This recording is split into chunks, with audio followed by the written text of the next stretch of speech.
So, in this Encounters with Jesus series, today's topic is He Knows Me. Have you ever been in a situation where you felt unaccepted, were thought to be less than, didn't belong, or were an outcast? Well, today's message invites us into a moment in the life of someone just like that, the Samaritan woman at the well. Now, my prayer for you today is that by the end of this sermon, that you will know that Jesus knows you, everything about you, and that's a good thing. That having an intimate relationship with Jesus brings freedom, and that in our everyday life, that we can develop the habit of telling Jesus everything, because that brings intimacy that leads to even more freedom. So in this account of the encounter between Jesus and the Samaritan woman, we have to consider the context of the relationship between the Israelites and the Samaritans. There had existed a long-standing animosity between these peoples based primarily on race and religion. Is that me? On race and religion. And the Israelites regarded the Samaritans, and this is in their words, as half-breeds, disgusting, pagans.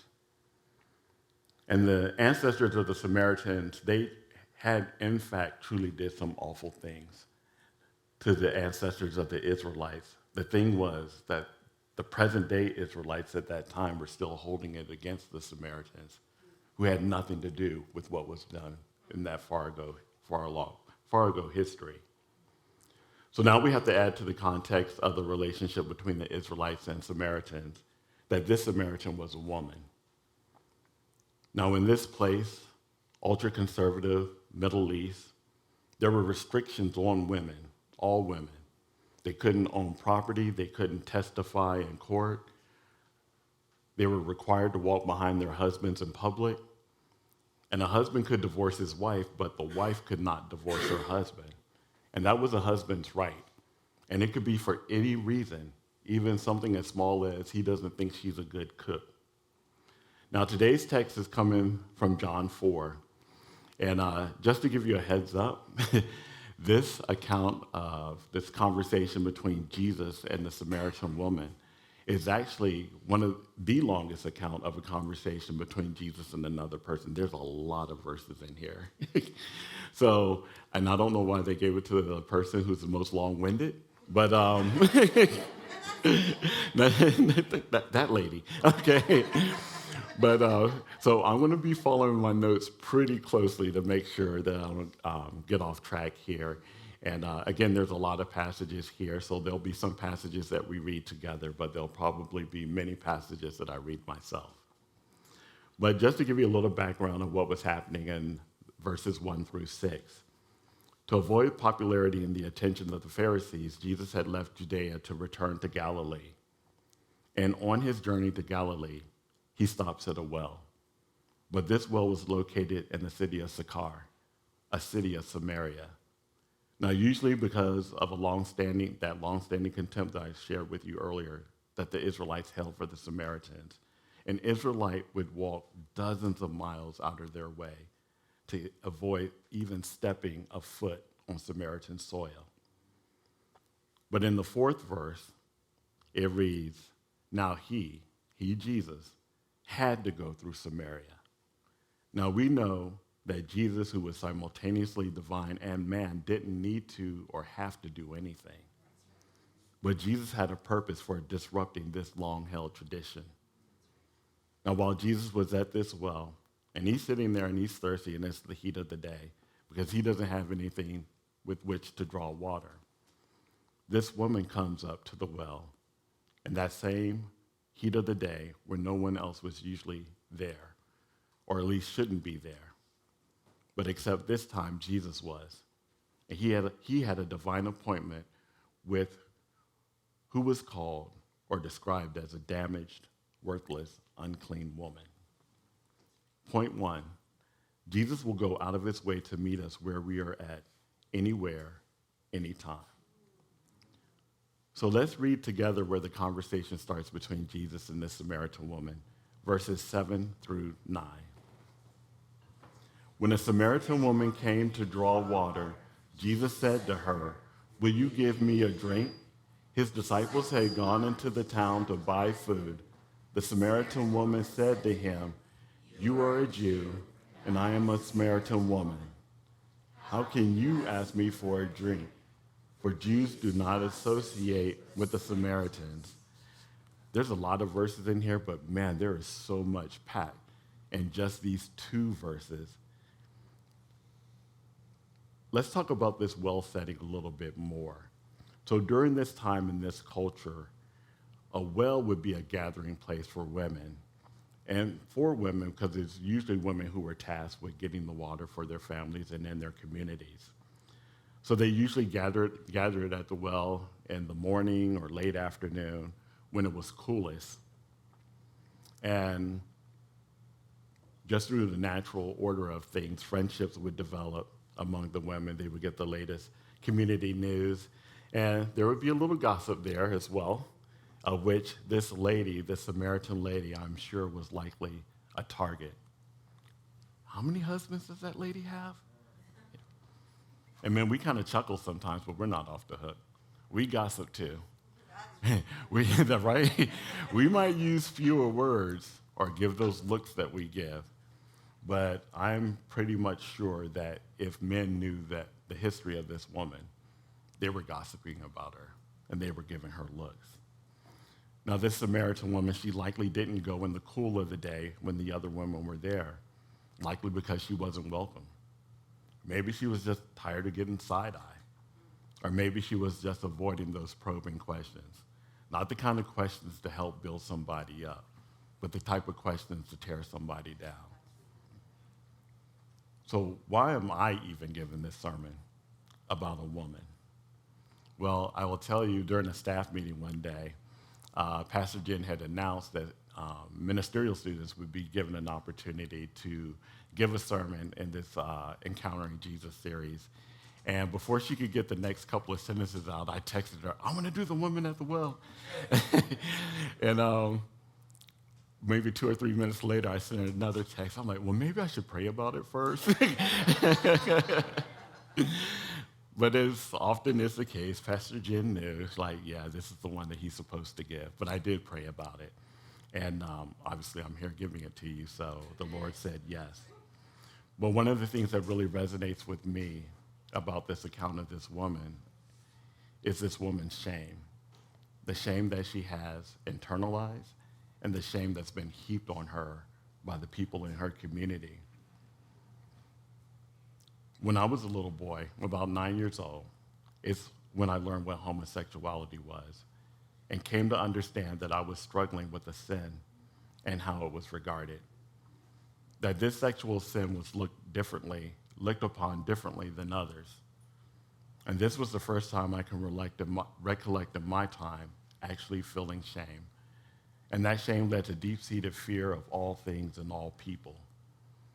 And later in my teen years, I would start using alcohol to mask that feeling of shame.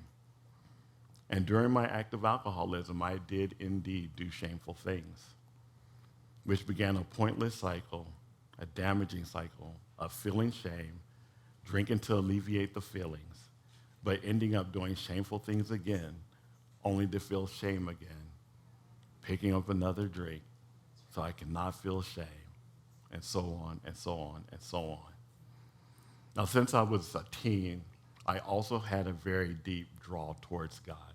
I grew up in the church, and it was just a natural thing that I would have this relationship with him.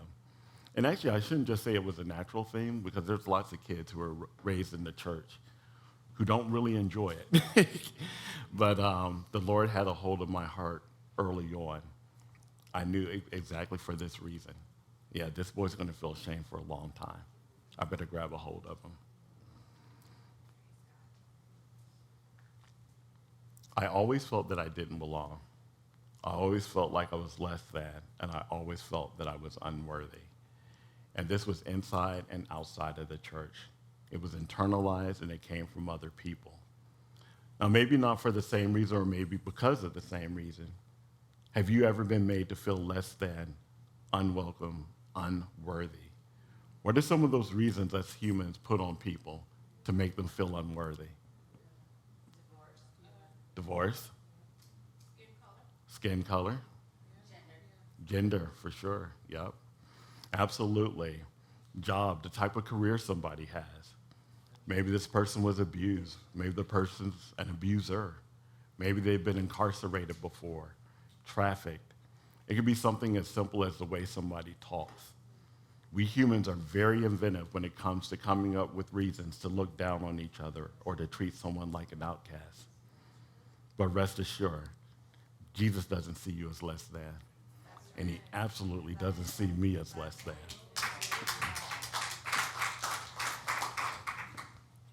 I'm going to read John 10 through 15 where the conversation continues. Jesus answered her, "If you knew the gift of God and who it is that asks you for a drink, you would have asked him and he would have given you living water." "Sir," the woman said, "you have nothing to draw with and the well is deep. Where can you get this living water? Are you greater than our father Jacob, who gave us this well and drank from it himself, as did also his sons and livestock?" Jesus answered, "Everyone who drinks from this water will be thirsty again. But whoever drinks the water I give them will never thirst. Indeed, the water I give them will become in them, a spring of water welling up to eternal life." The woman said to him, "Sir, give me this water so that I won't get thirsty and have to keep coming to here to draw water in the heat of the day, avoiding everybody else." I got another question for you. Before you accepted Jesus as Lord and Savior, did you ever have encounters with those hardcore Christians? In the Pentecostal church, we call them deep Christians. They have that look. And within 2 to 3 minutes of saying hello, they dive into what's wrong with you, what's wrong in your life, and how you need Jesus. Am I the only one that's ever been through that? Okay, I'm not the only one, right? Right, Peggy? I know, right? Well, in this passage here, Jesus starts with love. You notice that Jesus doesn't start the conversation with what's wrong with her situation or what others say about her behind her back and even to her face. Jesus first offers life, and even when he does that, he does it with love and compassion. You notice that Jesus doesn't say, "I will give you living water that washes away your sins. I will give you living water that purifies you, because you're dirty." Jesus says, "I have living water that will quench your thirst," and offer an invitation. Jesus recognized in her, like he has recognized in us at times, that over and over this woman, as can we, go in many different places to try to fill our needs, only to find herself, only to find ourselves thirsty again, an unquenchable thirst. In recovery circles, we call it a God-sized hole in our soul. Only a hole that the Lord himself can fill. This woman, she's not used to men talking with her as this man is. And though Jesus starts with offering her life, if you knew the gift of God and who it is that asks you for a drink, you would have asked him and he would have given you living water. This woman couldn't understand or comprehend what he was asking. And based on her background, on which we were about to learn a little bit more, could you really blame her? Like this Samaritan woman, too often when we don't understand what God is doing or what he is asking of us, instead of addressing it, confronting God with our doubts or misgivings, frustrations even, we stay silent, we turn away, we run away, we turn our back on. Or we get to saying things in our heart, we get to saying things in our mind. And I don't know about you, but I said these things with my mouth. I don't need you, Lord. I don't need your religion. I don't need the way of life you describe in this book. Let's read verses 16 through 18 together. He told her, "Go call your husband and come back." "I have no husband," she replied. Jesus said to her, "You are right when you say you have no husband. The fact is, you have had 5 husbands, and the man you now have is not your husband. What you have just said is quite true. Now, I have to make a confession here. Whenever I would read this verse, I would put this voice on Jesus, which I know it wasn't his, but I would always imagine in my mind him saying something along the lines of, you've had 5 husbands, and the one that you're living with now, that's not your husband. Because I'm a human too. I can be judgy of other people as well. So I need this just as much as anybody else does. But Jesus sees this woman, and what he sees is what she has done and what has happened to her. But she is not what she has done, and she is not what has been done with her. Her identity is not what she has done or what has been done to her. Let's explore this Samaritan woman a little further. In this ultra-conservative Middle Eastern region and culture, she's had 5 husbands leave her. 5 separate times, her worth, security, her value has been stripped away from her. Now, for the first time, there's actually a little hope, because in Leviticus, under the law that the Jews were living under at that time, it was, or they still live under, just clarification for myself there. But if a husband presented a wife with a divorce certificate and it was her first divorce, she can remarry again without disgrace. And I like how they call it, he gives the divorce certificate, but it's her divorce. I noticed that. But a second time, it doesn't matter the reason. She could have been divorced. He could have died. Anything. He could have just ran off and left her. But after that, she was considered damaged goods. This woman is married and divorced a 3rd, 4th, and 5th time. And it's not spelled out in the text, but imagine what kinds of behaviors this woman might have had to endure by men to get married a 3rd, 4th, and 5th time. She likely had very little choice, if at all, onto whom she would marry, let alone get divorced. We really don't know why this woman has been married and divorced 5 times. Maybe these divorces had nothing to do with her behavior, since a husband could leave a woman for any reason. But the greater point that we're focusing on here is how she was treated. She was disregarded, she was talked about, she was devalued, and she even thought these things about herself. Now, thinking about yourself, as we say, taking off our 21st century lenses, put yourself in the place of this woman, where her entire security, every woman back during that time, their entire security was based on what somebody else would do. What would that do to your mind, having gone through this? What would this do to your self-worth, going through something like this? Now, as with this Samaritan woman, when we don't get the love, affirmation, security, validation from people who ought to be giving it, it can leave deep, gaping wounds, those God-sized holes I told you about earlier. We look for those things wherever we can get them, and the enemy of our soul preys on that. He loves discontent that we have with the Lord. He loves it when we turn our back on the Lord. He loves it when we tell him, nah, I don't need you anymore, Lord. You don't know what I'm going through. You don't understand. And the enemy of our souls is like, yeah, I got him. So speaking of Jesus, let's get back to the story. He sees this woman's 5 divorces, and even though it's not stated here, based on his word and how I've heard the Lord talk to other people, I hear him conveying in how he says what he says to her. You don't see what I see. I see a daughter of God, a woman fearfully and wonderfully made. I see my friend. I see the person I created. I see this person that I knew before anybody ever knew there was a you. I see this woman that I made a plan for, a path for. Point 2, Jesus sees me, the real me. I will read verses 19 through 24. Sir, the woman said, I can see you are a prophet. Our ancestors worshipped on this mountain, but you Jews claim that the place we must worship is in Jerusalem. Woman, Jesus replied, believe me, a time is coming when you will worship the Father neither on this mountain nor in Jerusalem. You Samaritans worship what you do not know. We worship what we do know, for salvation is from the Jews.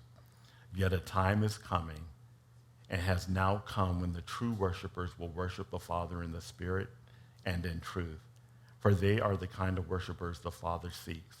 God is Spirit, and his worshipers must worship in the Spirit and in truth.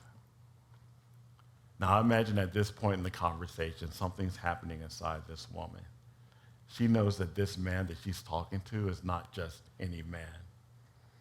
But like many who are confronted by the Lord with difficult questions or difficult revelations about our lives, she changes the subject. She begins talking about the religious differences between the Israelites and the Samaritans, pointing out the sins of the past.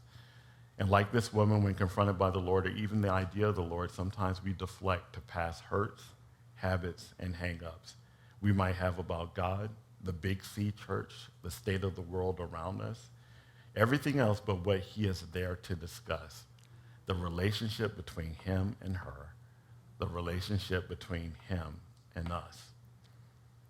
Rather than letting the conversation straight to excuses, though, he sets it straight.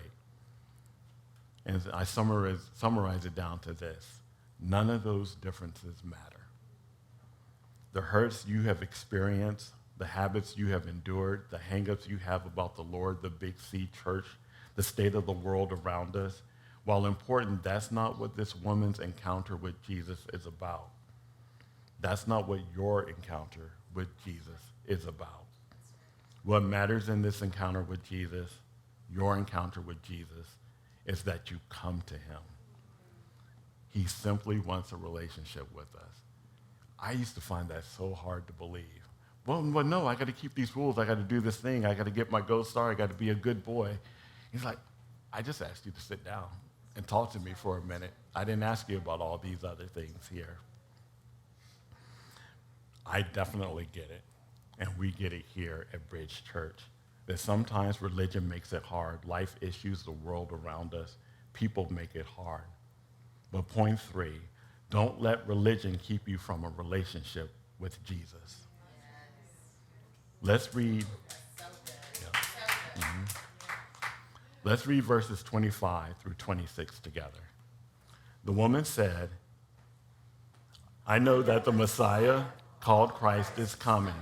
When he comes, he will explain everything to us. Then Jesus declared, I, the one speaking to you, I am he. This woman, so rejected, so put down, with such a need, she still holds on to the promise of a coming Messiah. She still believes that even though the Jews have rejected the Samaritans, even though that she's been rejected in this community, that the Messiah will not. And not only will he not reject her, but he's going to embrace her. And Jesus understands. I know you've been waiting. Your journey has been rough, long. Wait no more, because I am he. Not only the one who will embrace you just as you are, but the one who will embrace you right here and now, if you will simply ask. In the 27th verse of the 4th chapter of John, the disciples have returned, and they are surprised to find him talking to this woman, this Samaritan woman. But no one asks why he's talking to this Samaritan woman. And I'm reminded of the encounter with the demoniac, the man with a legion of demons that were cast into the pigs. I'm kind of guessing after the disciples witnessed that, they were like, you know what? You got this one. We are not messing with this at all. You just go ahead and take it away. Let's read verses 28 through 30 together. Then leaving the water jar, the woman went back to the town and said to the people, come see a man who told me everything I ever did. Could this be the Messiah? They came out of the town and made their way toward him. This is the part of the story. This is another part of the story that really resonates with me. So excited, the woman leaves her water jar. The entire reason she went to the well in the blazing heat of the day in the first place. A couple of things stand out to me in this account. At this point, this woman's physical circumstances had not yet changed. What happened? In prior times, I imagine she previously encountered people, women and men, who used her hurt and brokenness to tell her everything she ever did. What was different? When reading this story, I'm reminded of my own journey through early recovery from alcoholism. I participated in a 12-step program, and in the fourth step, I took an inventory of everything I ever did and what was done to me. But unlike previous times when I would remember things about my past, I would feel hurt, shame, less than, unworthy. The difference? This time the Lord took me through this journey. And as I sat down with a piece of paper and a pen, and one by one from my earliest memories to that present day, the Lord showed me things I had done and things that had been done to me. I wrote each of them down. He told me everything I ever did.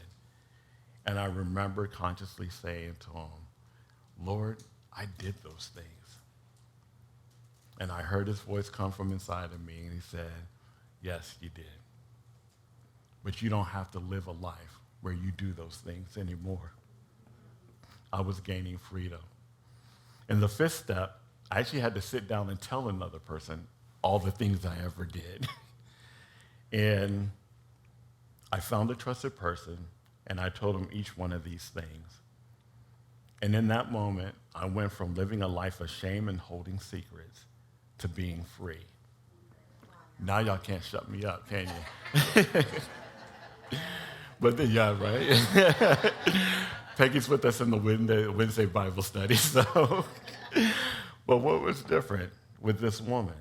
Jesus helped her to see her situation from a different perspective, his. Not through condemnation, but clarity and revelation. After her encounter with Jesus, she was free. Point 4, who the Lord sets free is free indeed. I'm struck by verse 30 where it says they came out of the town and made their way toward him. In that same example about the legion of demons, you remember the people who had witnessed that, they were like, you know what, you got to get out of here.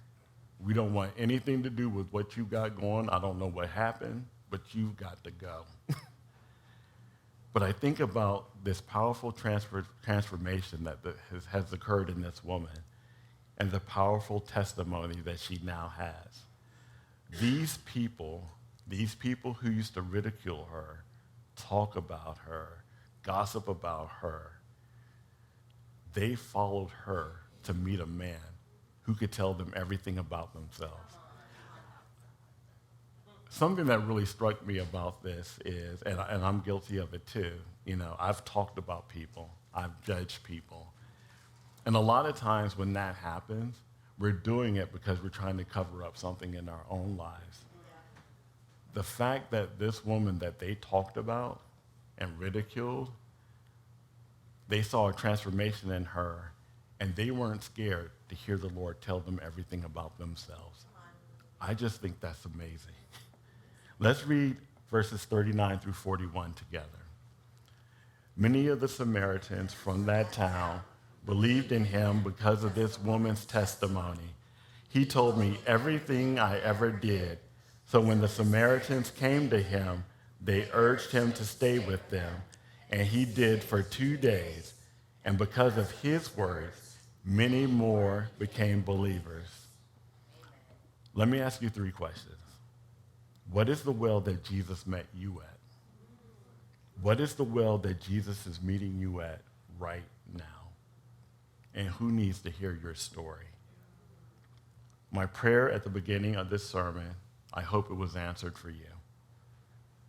That you know that Jesus knows you, everything about you, and it's a good thing.